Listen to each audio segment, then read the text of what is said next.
He grew up in like a normal household in Sherwood Park, so it's like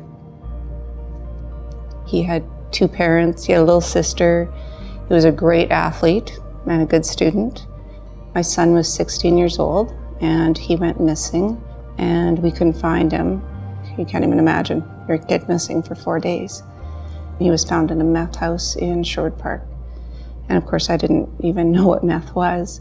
But the police were really good and they did have the presence of mind and the compassion to put a Mcman youth or family worker with us in our house so that when Tyler was released from cells, that person had prepared us for what we would see as having a kid coming down off a meth run, which we had no idea what to expect. So that's how we got to know Mcman. There's been very specific times in my career and in my work where I knew that they needed me in that moment in time. And that's probably been the most powerful thing about this whole field of work. Everybody needs somebody that won't give up on them and won't judge them.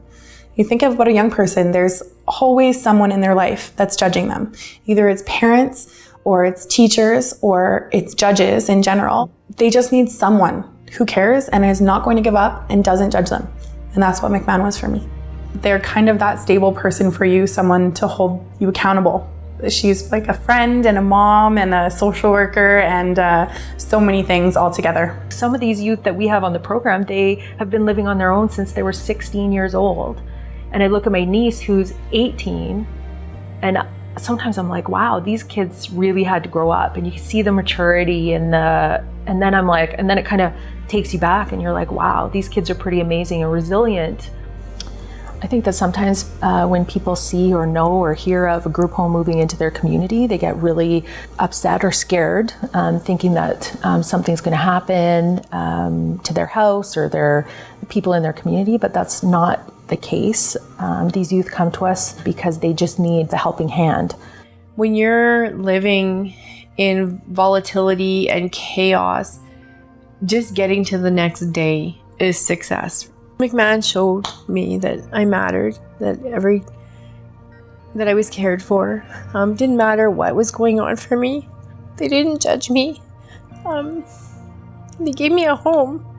It was a home of my own. I never had a home before.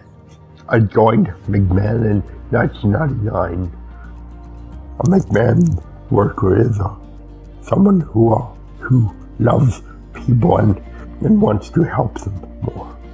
I consider all you guys as friends. When you work together for so long, how can you not? It's pretty hard to imagine life without Mcman. They show children that they deserve to be loved. You don't have to have a reason or to do anything particular, be anybody. They just love you simply because you exist and teach you that you deserve to be loved just because you exist. Not only are they there to help you in the times of crisis, but they were the only ones there to celebrate with me too. When you graduate or you do cool things in your life, they were always there to celebrate. My parents weren't even there at my grad. Lisa was. Lisa was there cheering me on. She made sure that somebody was in the stands, and she always makes sure that I know how proud she is of me. Before I started with Mcman, I just wanted to not starve to death. My goals have definitely changed. I remember telling Lisa on my first day, I texted her and I said, I'm going to fail out of this. And she texted me and said, Katie, just give it a try. I'm hoping to work for Mcman one day, and then I guess the sky's the limit for me.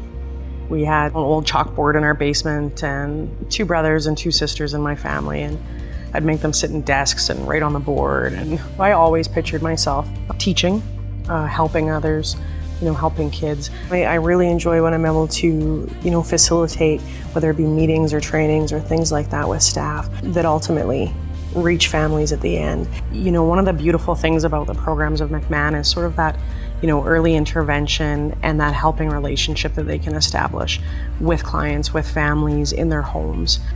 I call Marilyn my angel because she's so wise and she was always there for us day or night. I could call her. She taught us so much about addiction, about what he would be like and why he was like that, and then also really gave us the strength to know that we didn't cause it. They definitely taught me that I can still be happy, even though I have a son who's not doing well. I can love my son and I can not love that addiction. They give you permission to live your life. It's hard to see what's happened for some of the young people. There's several young people that I work with that have died. Or when you know that their life could be different for them and more positive for them, and for whatever reason, they just can't see it. That's very difficult.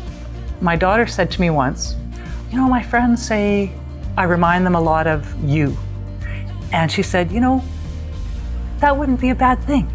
And it was like, oh, I've done something right. When you feel like there's something that you've done that's been impactful, right? And that's what these young people are finding out, is they can be impactful. I teach in the Child and Youth Care program at Lethbridge College, and that's what I hear from some of the students coming in. It's like, hey, someone was there for me. I want to be there for somebody else. That's pretty powerful. Kids in care are generally runners. There's always a gate, there's always a backup plan, there's always an escape.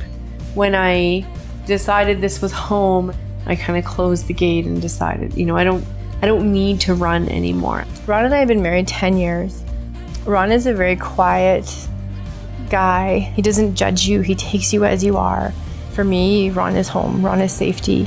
That's how I would equate my husband to Mcman. It's probably one of my favorite things about the job, giving these youth new experiences. That's something that they'll never forget.